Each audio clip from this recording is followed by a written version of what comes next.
உபாகமம் புஸ்தகம் 4ஆம் அதிகாரம் 10ஆம் வசனத்திலிருந்து 15ஆம் வசனம் வரை. உன் கண்கள் கண்ட காரியங்களை நீ மறவாதபடிக்கும், உன் ஜீவனுள்ள நாளெல்லாம் அவைகள் உன் இருதயத்தை விட்டு நீங்காதபடிக்கும் நீ எச்சரிக்கையாயிருந்து உன் ஆத்துமாவை சாக்கிரதையாய் காத்துக்கொள். அவைகளை உன் பிள்ளைகளுக்கும் உன் பிள்ளைகளின் பிள்ளைகளுக்கும் அறிவிக்க கடவாய். நீங்கள் சேர்ந்து வந்து மலையின் அடிவாரத்தில் நின்றீர்கள். அந்த மலையில் வானத்தை அளாவிய அக்கினி எரிய, இருளும் மேகமும் அந்தகாரமும் சூழ்ந்தது. அந்த அக்கினியின் நடுவிலிருந்து கர்த்தர் உங்களோடே பேசினார். வார்த்தைகளின் சத்தத்தை நீங்கள் கேட்டீர்கள். அந்த சத்தத்தை நீங்கள் கேட்டதே அன்றி ஒரு ரூபத்தையும் காணவில்லை. நீங்கள் கை கொள்ள வேண்டும் என்று அவர் உங்களுக்கு கட்டளையிட்ட 10 கற்பனைகளாகிய தம்முடைய உடன்படிக்கையை அவர் உங்களுக்கு அறிவித்து அவைகளை 2 கற்பலகைகளில் எழுதினார். நீங்கள் சுதந்தரித்து கொள்ளப் போகிற தேசத்தில் நீங்கள் கை கொள்ள வேண்டிய கட்டளைகளையும் நியாயங்களையும் உங்களுக்கு போதிக்கும் வேண்டும் என்று அக்காலத்திலே கர்த்தர் எனக்கு கட்டளையிட்டார். கர்த்தர் ஓரேபிலே அக்கினியின் நடுவிலிருந்து உங்களோடு பேசின நாளில் நீங்கள் ஒரு ரூபத்தையும் காணவில்லை. இன்று நான் உனக்கு விதிக்கிற உன் தேவனாகிய கர்த்தருடைய கட்டளைகளின்படியெல்லாம் செய்ய நீ கவனமாயிருக்கும்படிக்கு அவர் சத்தத்துக்கு உண்மையாய் செவி கொடுப்பாயாகில் கர்த்தர் உன்னை பூமியில் உள்ள சகல ஜாதிகளிலும் மேன்மையாக வைப்பார். பூமியில் இருக்கிற எல்லா ஜனங்களையும் விட ஒரு மேன்மையான ஜனங்களாக, மேன்மையான ஜாதிகளாக நாம் வாழ வேண்டும் என்பது தேவனுடைய நல்ல விருப்பமாக இருக்கின்றது. அதற்கு என்ன செய்யணும்? கர்த்தருடைய கற்பனைகளையும் அவருடைய வார்த்தைகளையும் நாம் கடைபிடிக்க வேண்டும். நெகேமியா புஸ்தகம் 8ஆம் அதிகாரத்துக்கு வரும்போது அங்கே நடந்ததான ஒரு நல்ல ஒரு விஷயத்தை குறித்து அந்த வேத பகுதியை நமக்கு போதிக்கிறது. ஜனங்கள் நியாயப்பிரமாண புத்தகத்தை வாசிக்க வேண்டும் என்று எஸ்ராவுக்கு கட்டளையிட்டார்கள். எஸ்ரா அந்த வேத புத்தகத்தை கொண்டு வந்து அந்த புஸ்தகத்தை திறந்தான். புஸ்தகத்தை திறந்த உடனே ஜனங்கள் எல்லாரும் எழுந்து நின்று அதற்கு மரியாதை செலுத்தினார்கள். அந்த புஸ்தகத்தை திறந்து அதில் இருக்கிறதான வார்த்தைகளை எஸ்ரா வாசிக்கும்போது அதை கேட்ட உடனே ஜனங்கள் எல்லாருக்கும் அழுகையும் புலம்பலும் உண்டானது. அந்த நல்ல வார்த்தைகளை கேட்ட உடனே தங்களுக்கு கொடுக்கப்பட்டிருக்கிறதா இந்த மேன்மையான இந்த வார்த்தைகள் எல்லாம் கேட்டவுடன் அவர்களுக்கு அழுகை வந்தது. அதை இழந்து விட்டோம் என்கிறதான ஒரு மனக்கசப்பு, மன வருத்தம் அவர்களுக்கு உண்டானபடியால் அவர்கள் அழுகிறார்கள். அப்பொழுது நெகேமியா, எஸ்ரா போன்றவர்கள் ஜனங்களின் அழுகையை நிறுத்தி, இந்த நாள் அழ வேண்டிய நாள் அல்ல, இது மகிழ்ச்சியாக இருக்க வேண்டிய நாள். நீங்கள் விசாரப்பட வேண்டாம், கர்த்தருக்குள் மகிழ்ச்சியாக இருப்பது உங்களுடைய பலன் என்று சொல்லி அவர்களை ஆறுதல் படுத்தினார்கள். பிற்பாடு ஜனங்கள் அழுகையை நிறுத்தி சந்தோஷம் கொண்டாடும்படியாக சென்றார்கள் என்று வாசிக்கின்றோம். ஒரு நாளிலும் நியாயப்பிரமாணத்தை போதிக்க வேண்டும் என்று கேட்டுக்கொண்டார்கள். தேவ ஜனங்கள் என்று சொன்னாலே அவர்கள் ஒரு கட்டளைக்கு உட்பட்ட, சட்டத்திற்கு உட்பட்ட ஜனங்களாக இருக்கின்றார்கள். அப்போஸ்தலனாகிய பவுல் சொல்லுகிறார், விசுவாசிக்கிற எவனுக்கும் நீதி உண்டாகும்படியாக கிறிஸ்து நியாயப்பிரமாணத்துக்கு முடிவாக இருக்கிறார். நியாயப்பிரமாணத்தின் கிரியைகளினால் அல்ல, விசுவாசத்தினால் நாம் நீதிமான்கள் ஆக்கப்பட்டு இருக்கின்றோம். நமக்கு எதிரடையாகவும் நமக்கு தொந்தரவாகவும் இருந்ததான எழுத்தை ஆண்டவர் குலைத்து அதை நடுவிலிராதபடிக்கு எடுத்து சிலுவையின் மேல் அதை ஆணி அடித்து அதை கொன்றார் என்று வேதவசனம் போதிக்கிறது.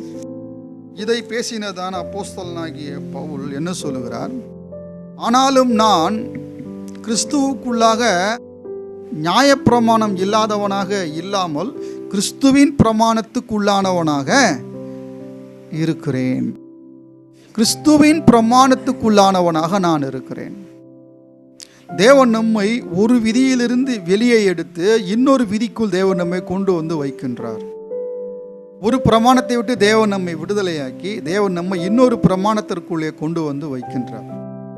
வருத்தப்பட்டு பாரம் சுமக்கிறவர்களை அழைத்து அந்த பாரங்களை எல்லாவற்றையும் அகற்றி தம்முடைய மெதுவான நுகத்தை கொண்டு வந்து அவர்கள் மேல் வைக்கின்றார். இந்த நுகம் மெதுவானதாகவும் லகுவானதாகவும் இருக்கிறது என்று வேதவசனம் நமக்கு போதிக்கிறது. கிறிஸ்துவ வாழ்க்கை எப்படிப்பட்ட வாழ்க்கை? கிறிஸ்துவ வாழ்க்கை எந்த பிரமாணங்களும் இல்லாமல் எக்கு தப்பாக வாழ்கிற வாழ்க்கை அல்ல. மனம் போன போக்கிலெல்லாம் வாழ்கிறதான வாழ்க்கை அல்ல, கிறிஸ்துவுக்குள் வாழ்கிறதான வாழ்க்கை. கிறிஸ்துவுக்கு உள் வாழ்கிறவர். ஆதாமுக்குள் இருந்தவனை எடுத்து கிறிஸ்துவுக்குள் கொண்டு வந்திருக்கிறார். நியாயப்பிரமாணத்திற்குள் இருந்தவனை எடுத்து விசுவாசத்திற்குள் கொண்டு வந்திருக்கிறார். கிறிஸ்துவின் பிரமாணத்திற்கு உள்ளாக நாம் கொண்டு வரப்பட்டிருக்கிறோம். எஸ்ரா என்கிறதான வேதபாரகனை குறித்து நெகேமியா 8ஆம் அதிகாரத்தில் வாசிக்கிறோம். எஸ்ராவை கூட்டிக் கொண்டு வருகிறார். இந்த எஸ்ரா யார் என்று கேட்டால், தேறின ஒரு வேதபாரகனாக இருந்தான் என்று எஸ்ரா புஸ்தகம் 7ஆம் அதிகாரம் 6ஆம் வசனத்தில் வாசிக்கிறோம்.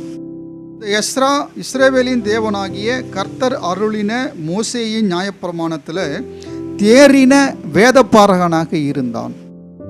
தேறின வேதபாரகன். வேதபாரகன் என்றால் என்ன? வேதத்தை கரைத்து குடித்தவர்கள் அப்படின்னு சொல்கிறோம்ல. இதில் தெரியாத ஒன்றுமே இருக்காது. எல்லாம் என்ன செய்யும் அவர்களுக்கு? அது எல்லாம் படித்து முடிச்சிருப்பாங்க. பல ஆண்டுகள் செலவழித்து, பணங்களை செலவழித்து, நேரங்களை செலவழித்து, தங்கள் பலனை செலவழித்து, ஞானத்தை செலவழித்து, கவனத்தை செலவழித்து அந்த நிலைக்கு அவர்கள் வந்திருக்கிறார். அதில் எல்லாம் அவர்களுக்கு தெரியும். தெரியாத விஷயமே இருக்காது. எல்லாம் அவங்களுக்கு தெரிஞ்சிருக்கும். அந்த விஷயங்கள்ல பற்றினதான அறிவு அவர்களுக்கு நிறைய இருக்கும். இந்த எஸ்ரா எப்படி இருந்தான்? மோசேயின் நியாயப்பிரமாணத்திலே PhD தேறின ஒரு வேதபாரகனாக இருக்கின்றான். அவனுடைய தேவனாகிய கர்த்தருடைய கரம் அவன் மேல் இருந்ததினால் அவன் கேட்டவைகளை எல்லாம் ராஜா அவனுக்கு கொடுத்தான்னு சொல்லப்பட்டிருக்கு. கர்த்தருடைய கரம் அவன் மேல் இருந்தது. ஏற்பாட்டு காலத்திலே இயேசு கிறிஸ்து வாழ்ந்த காலங்களில் வேத பாரகர்கள் வாழ்ந்து கொண்டிருந்தார்கள். ஆனால் இவனை போல வேத பாரகர்கள் இல்லை. வேத பாரகர்கள் தான், விஷயம் தெரிஞ்சவங்க. ஆனால் அவர்கள் யாரை போல் இல்லை? எஸ்ராவை போல் அவர்கள் இல்லை. அவர்கள் மாயக்காரராக இருந்தார்கள் என்று இயேசு சொன்னார். மாயக்காரராகிய வேத பாரகர் என்று சொன்னார் இயேசு கிறிஸ்து. எல்லா விஷயம் தெரிகிறது. ஆனால் அதற்கும் வாழ்க்கைக்கு என்ன இல்லை? சம்பந்தம் இல்லை. நல்ல தேவனை பற்றி நிறைய தெரியும். இவர்கள் நல்லவர்களாக இல்லை. போதனை கொடுக்கறதுக்கு விட்டா என்ன பண்ணுவாங்க? மணிக்கணக்காக பிரசங்கம் பண்ணுவாங்க, விடிய விடிய பேசுவாங்க. பைபிளை திறந்தா தெரியாத சப்ஜெக்டே அவர்களுக்கு இருக்காது. என் கூட யாரும் போட்டி போட முடியாது, என் கூட யாரும் பேச முடியாது, எனக்கு முன்னால் யாரும் நிற்க முடியாது, நான் அப்படி நான் இப்படி என்கிறதான அந்த பெருமை இருக்கும். ஆனால் வாழ்க்கையும் அவர்களுடைய ஸ்தானத்துக்கு சம்பந்தம் இல்லாத ஒரு நிலையில் இருக்கும். ஆனால் எஸ்ரா எப்படி இருந்தான் என்று பாருங்கள். எஸ்ரா புஸ்தகம் 7ஆம் அதிகாரத்தில் 10ஆம் வசனத்தில் வாசிக்கிறோம். கர்த்தருடைய வேதத்தை ஆராயவும் அதன்படி செய்யவும் இஸ்ரவேலிலே கட்டளைகளையும் நீதி நியாயங்களையும் உபதேசிக்கவும் எஸ்ரா தன் இருதயத்தை பக்குவப்படுத்தி இருந்தான். இருதயத்தை பக்குவப்படுத்தி இருக்கிறான். எதற்கு? பிரசங்கம் பண்ணுறது கிடையாது. எவ்வளோ அழகாக பிரசங்கம் பண்ணலாம், எவ்வளோ தெளிவாக பிரசங்கம் பண்ணலாம் என்பதற்காக பக்குவப்படுத்தல. வாசிக்கிறோம், வேதத்தை முதலில் ஆராய்கிறான். ஏன் ஆராய்கிறான்? அதன்படி செய்ய ஆராய்கிறான். பைபிள் ஆராய்ச்சி பிரசங்கம் பண்ணுறது கிடையாது. வேத ஆராய்ச்சி மற்றவங்களுக்கு என்ன சொல்லலான்றது கிடையாது, ரெண்டாவது. ஆனால் முதல்ல என்ன? அதன்படி செய்ய. எஸ்ரா அதன்படி செய்ய தன்னை பக்குவப்படுத்தி இருந்தான். இஸ்ரவேலுக்கு கட்டளைகளையும் நீதி நியாயங்களையும் உபதேசிக்கவும் பக்குவப்படுத்தி இருந்தான். இயேசு கிறிஸ்துவை பற்றி சொல்லப்பட்டிருக்க அப்போஸ்தலர் புஸ்தகத்தில் இயேசு கிறிஸ்து செய்யவும் உபதேசிக்கவும் தொடங்கினார். செய்தார், செய்ததை உபதேசித்தார். தேவ பிள்ளைகளுடைய வாழ்க்கையில் இந்த வேதம் ரொம்ப முக்கியமான விஷயமா இருக்கிறது. ஏமியாவின் காலங்களில் ஜனங்கள் வசனங்களை கேட்ட உடனே ஏதோ ஒரு கதையை கேட்ட மாதிரி கேட்டுட்டு ஓஹோ ஆஹா இப்படியா என்று சொல்லிவிட்டு போகவில்லை. அதன்படி செய்யும்படியாக தங்களை அர்ப்பணிக்கிறார்கள். கர்த்தருடைய வார்த்தை நம்முடைய வாழ்க்கையில் கட்டளையாக, பிரமாணங்களாக, நீதிநெறி போதனைகளாக நமக்கு கொடுக்கப்பட்டிருக்கிறது. நாம் எப்படியும் வாழுகிறவர்கள் கிடையாது. இப்படித்தான் வாழ வேண்டும் என்கிறதான சட்டங்களை உடைய மக்களாக நாம் இருக்கின்றோம். ஒருவன் மல்ல யுத்தம் பண்ணினாலும் சட்டத்தின்படி பண்ணாவிட்டால் அவன் முடிசூட்டப்பட. நாம் மிகவும் சட்ட ரீதியானவர்கள். இந்த சட்டம் ரொம்ப லகுவான சட்டம் தான் நம்முடைய வாழ்க்கையில். இப்படிப்பட்ட பிரமாணங்களையும் நீதி நியாயங்களையும் சட்டதிட்டங்களையும் கட்டளைகளையும் உபதேசங்களையும் பெற்றிருக்கிற வேற பெரிய ஜாதியே உலகத்தில் இல்லையா. பூமியில் இருக்கிற ஜனங்களை எல்லாரோட மேன்மையாக வைப்பார் என்று வாசிக்கிறோம் அல்லவா. நம்மை பெரிய ஜாதி என்று சொல்லுகிறார் அல்லவா. நாம் எல்லாரையும் மேன்மையான மக்கள் என்று சொல்லுவதனுடைய அர்த்தம் என்ன? நமக்கு இருக்கிறதான கர்த்தருடைய வார்த்தைகள், இப்படிப்பட்டதான வேதத்தை வேறு யார் பெற்றிருக்கிறார்கள்?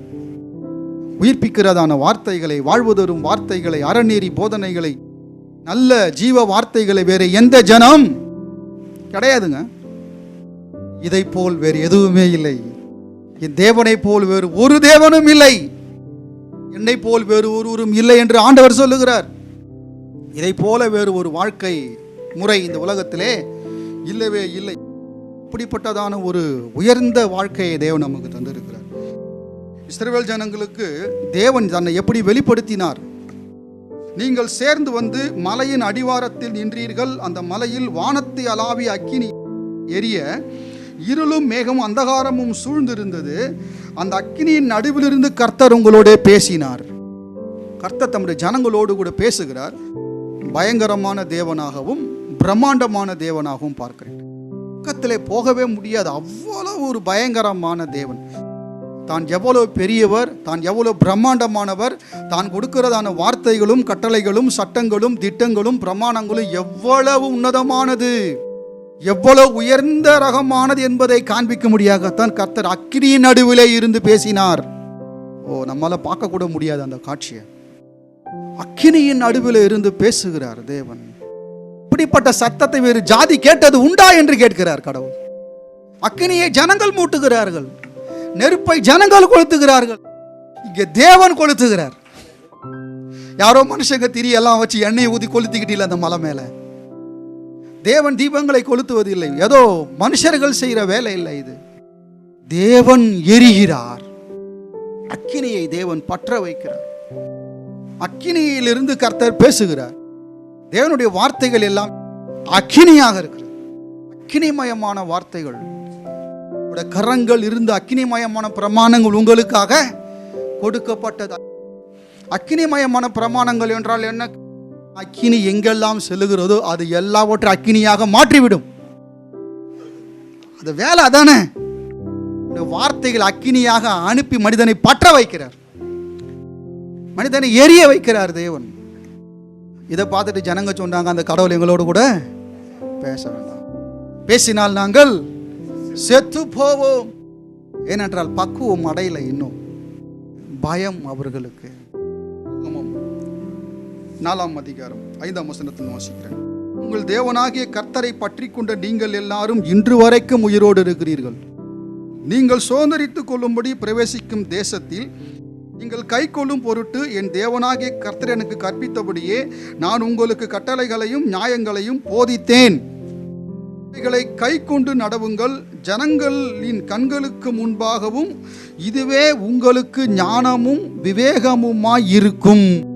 தேவன் தம்முடைய ஜனங்களை ஏதோ சாதாரணமான பக்தர்களாக மட்டும் வைக்க விரும்பல. தேவன் நம்ம சாமி கும்பிடுறதுக்காக அழைக்கல, நாம் ஞானிகளாக விவேகிகளாக மாறும்படியாக அழைத்திருக்கிறார் தேவன். இந்த மார்க்கம் ஞான மார்க்கம், விவேகமான மார்க்கமாக இருக்கிறது. இந்த மார்க்கம் இதுவே உங்களுக்கு முன்பாக, மற்றவர்களுக்கு முன்பாக ஞானமும் விவேகமுமாய் இருக்கிறது. அவர்கள் இந்த கட்டளைகளை எல்லாம் கேட்டு, தேவன் அறியாத மக்கள் இதையெல்லாம் பார்க்கிறார்கள். அவர்கள் இந்த கட்டளைகளை எல்லாம் கேட்டு, இந்த பெரிய ஜாதியே ஞானமும் விவேகம் உள்ள ஜனங்கள் என்பார்கள். இந்த பேர் வாங்கணும். யாரு? கிறிஸ்தவம். இவங்கள போல முட்டாளுங்க கிடையாதுன்னு சொல்லக்கூடாது, இவர்களை போல லூசுங்க உலகத்தில் இல்லைன்னு சொல்லக்கூடாது, இவர்களை போல அறிவிலிகள் இல்லை என்று சொல்லக்கூடாது. வாழ்கிறதான வாழ்க்கையும் நடக்கிறதான நடக்கையும் நமக்கு இருக்கிற சட்டங்களையும் நியாயங்களையும் நீதி நெறிகளையும் ஜனங்கள் கண்டு கேட்டு அறிந்து உணர்ந்து சொல்லணும். இந்த ஜாதியே எது பெரிய ஜாதி? பிறப்பால் பெரிய ஜாதி அல்ல, கர்த்தரால் பெரிய ஜாதி. நீதியுள்ள கட்டளைகளையும் நியாயங்களையும் போதனைகளையும் பிரமாணங்களையும் பெற்றிருக்கிற ஒரு பெரிய ஜாதி. இந்த பெரிய ஜாதியே ஞானமுள்ள ஜாதி, விவேகமுள்ள ஜனங்கள் என்பார்கள். இதற்காக நம்ம ஜெபிக்க வேண்டியிருக்கு பாருங்க. என்றால் நிறைய பக்தியுள்ள கிறிஸ்துவர்களுக்கு ஞானமும் இல்லை, விவேகமும் இல்லைங்க. சொல்றதுக்கே ரொம்ப கஷ்டமா இருக்கு. கிறிஸ்துவை குறித்ததான புரிதல் இல்லை. தேவன் நமக்கு நல்லவர். ஞானமுள்ள வாழ்க்கை, வேகமுள்ள வாழ்க்கை. நம்முடைய தேவனாகிய கர்த்தரை தொழுது கொள்ளுகிற போதெல்லாம், நம்முடைய தேவனாகிய கர்த்தரை, யாருக்கோ தேவன், நம்முடைய தேவன் அல்ல, யாருக்கோ தேவன் அல்ல, நம்முடைய தேவன், நம்முடைய தேவனாய் கர்த்தரை தொழுது கொள்ளுகிற போதெல்லாம் நமக்கு ரொம்ப நெருக்கமாக தேவனை இவ்வளவு சமீபமாய் பெற்றிருக்கிற வேற பெரிய ஜாதி எது? இதுதான் மேன்மை. கார் வச்சிருக்கிறது கிடையாது. எல்லாம் இருந்து கடவுள் இல்லைன்னா ஜீவன் இல்லை. நமக்குள்ளே பின்னி பிணைந்து இருக்கிறார் தேவன். நம்மோடு கூட கலந்து இணைந்து பிணைந்து இருக்கிறார் தேவன். சொல்றாரு, கர்த்தரோடு இசைந்து இருக்கிறவன் அவருடனே ஒரே ஆவியா இருக்கிறான். ஒரே ஆவி, தேவனுடைய ஆவி, மனிதனுடைய ஆவி, ரெண்டு ஆவி இணைந்து இருக்கிற ரெண்டு ஆவியாக இல்லை, ஒரே ஆவியாக மாற்றப்பட்டு இருக்கிறது. புருஷனும் மனைவியும் சேர்ந்து ஒரே நபராக இருக்கிறார்கள் என்று வசனம் சொல்லுகிறது அல்லவா? இனி இவர்கள் இருவராயிராமல் ஒருவராக இருக்கிறார்கள். ஆவியிலும் சித்தத்திலும் மனதிலும் விருப்பத்திலும் ஆசையிலும் அன்பிலும் ஆக்கப்பட்டிருக்கிறார்கள். அப்படிப்பட்ட இணைப்பை தேவன் நமக்கும் அவருக்கும் இடையிலே ஏற்படுத்தி இருக்கிறார். தேவனை இவ்வளவு நெருக்கமாக பெற்றிருக்கிற வேற பெரிய ஜாதி எது? எந்த ஜாதி? தமிழ்நாட்டில் எந்த ஜாதி இப்படிப்பட்டதான ஜாதி? உலகத்தின் ஜாதிகள் எல்லாம் வெட்கப்படுத்தும்படியாக தேவன் ஒரு சிறந்த ஜாதி உண்டாக்கி இருக்கிறார். கிறிஸ்து இயேசுவுக்குள்ள நெருங்கி வாழுகிற ஒரு புதிய இனம், பெரிய ஜாதி. கிறிஸ்துவன் பெருமைப்பட வேண்டுமானால் அவன் இதிலே பெருமைப்பட வேண்டும். நான் எந்த குலத்தில் பிறந்தேன் என்பதையும் நான் எந்த சமுதாயத்தில் பிறந்தேன் என்பதையும் குறித்து அல்ல, அவன் இப்படி வாழ்கிறதிலே சொல்ல வேண்டும், நான் பெரிய ஜாதியாக இருக்கின்றேன், தேவனை அவ்வளவு நெருக்கமாக நான் பெற்றிருக்கிறேன். நாளில் நான் உங்களுக்கு விதிக்கிற இந்த நியாயப்பிரமாணம் முழுமைக்கும் ஒத்த இவ்வளவு நீதியுள்ள கட்டளைகளையும் நியாயங்களையும் பெற்றிருக்கிற வேற பெரிய ஜாதியும் எது? தேவனை சமீபமாக பெற்றிருக்கிறோம், நீதியுள்ள கட்டளைகளையும் நியாயங்களையும் பெற்றிருக்கிற வேற பெரிய ஜாதி எது? எபிரேயர் புஸ்தகம் 12ஆம் அதிகாரத்தில் வாசிக்கிறேன், 18ஆம் வசனத்திலிருந்து. அன்றியும் தொடக்கூடியதும் அக்கினி பற்றி எரிகிறதுமான மலையினிடத்திற்கும் வார்த்தைகளுடைய சத்தத்தினிடத்திற்கும் நீங்கள் வந்து சேரவில்லை.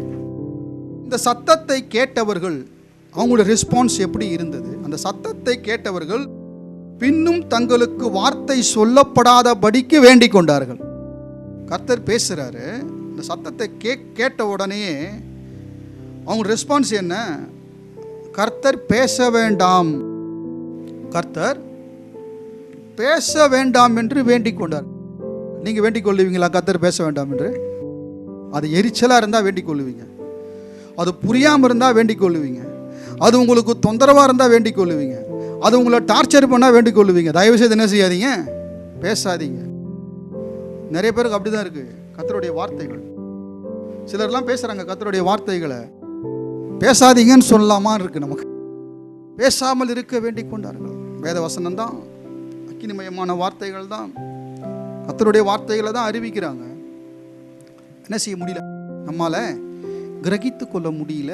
இஸ்ரவேல் ஜனங்களைப் போல சொல்லுகிறோம், பேச வேண்டாம் என்று வேண்டிக் கொண்டார்கள். வார்த்தையின் சத்தம் அவர்களுக்கு விளங்கலை. தேவன் நல்ல வார்த்தைகளை பேசுகிறார், ஜீவ வார்த்தைகளை பேசுகிறார், கட்டளைகளை கொடுக்கிறார், பிரமாணங்களை கொடுக்கிறார். ஆனால் தாங்கிக் கொள்ள அவர்களால் முடியவில்லை. ஏனென்றால் அந்த கெப்பாசிட்டி அவர்களுக்கு இல்லைங்க. பிள்ளைகளுக்கு பிரமாணம் மேலே பிரமாணம் போடுங்களேன், உங்களை பார்த்தாலே அவங்களுக்கு என்ன செய்யாது, இப்படி எரிச்சலாக வரும். ஏதாவது சொல்லிக்கிட்டே இருக்கிறீங்க, இப்போ பார்த்து அட்வைஸ் பண்ணிக்கிட்டே இருக்கிறீங்க, என்னை ஃப்ரீயாக விட மாட்டேறீங்க. நீங்கள் பேசாதீங்க, சும்மா இருங்க கொஞ்ச நேரம், சும்மா ஏதாவது சொல்லிக்கிட்டே இருக்காதீங்க. பிரியாணி சாப்பிடுப்பா சொல்லாதீங்க, சொல்லுவாங்களா? ஒரு முறை தானே சொன்னீங்க, இன்னொரு முறை சொல்லியிருக்கலாம்லன்னு சொல்லுவாங்க. அனுபவிக்கக்கூடிய காரியங்களை சொல்லும்போது இனிக்கிறது, சட்டங்களை சொல்லும்போது கேட்கக்கூட முடியவில்லை. ஏன் கெப்பாசிட்டி இல்லைன்னா அந்த அளவுக்கு இருதயம் எப்படி இருக்கிறது, ரொம்ப கடினமான இருதயமாக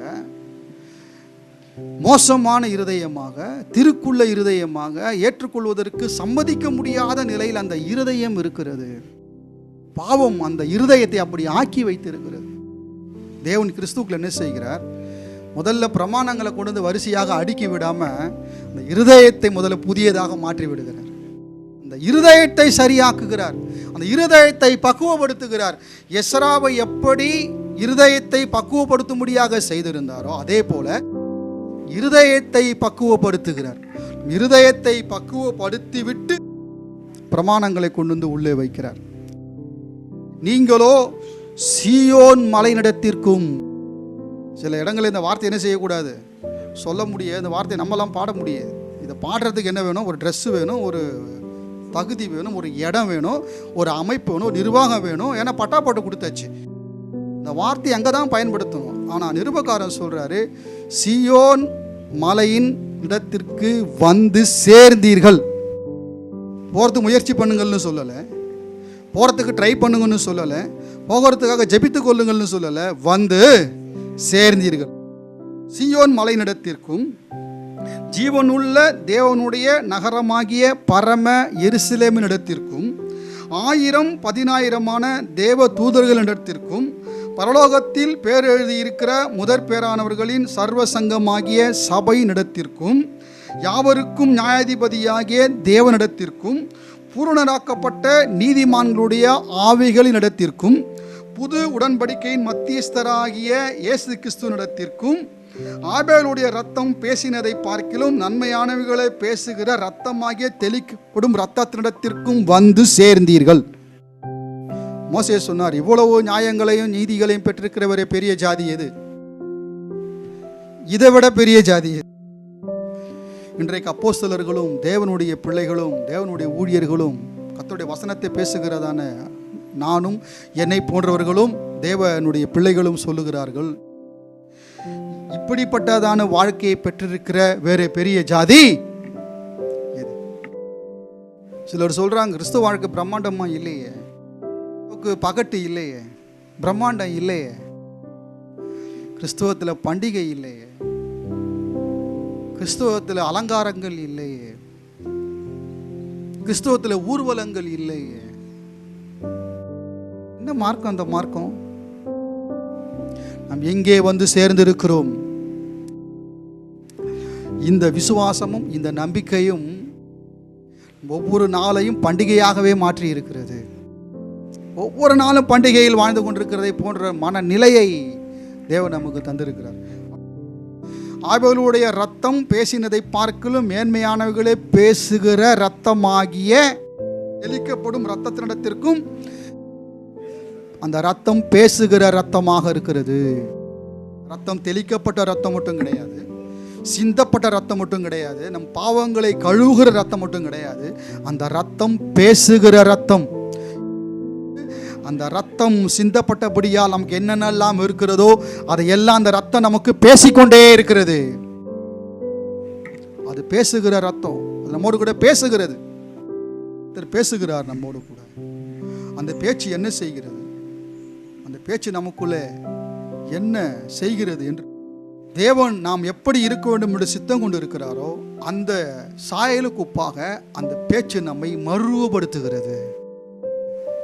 அந்த பேச்சு நம்மை மாற்றுகிறது. இஸ்ரவேல் ஜனங்கள் நியாயப்பிரமாணத்தை அவர்களே மனமுவந்து வந்து கை கொள்ள வேண்டி இருந்தது, முடியாமல் கஷ்டப்பட்டார்கள். இந்த ரத்தம் நம்மோடு கூட பேசி அவரை போல நம்மை மறுபடுத்தி கொண்டிருக்கிறது. இனிமையான ஒரு வாழ்க்கையை, உயர்ந்த ரகமான வாழ்க்கையை, மேன்மையான வாழ்க்கையை நாம் கிறிஸ்து இயேசுக்குள்ளே நாம் பெற்றிருக்கிறோம்.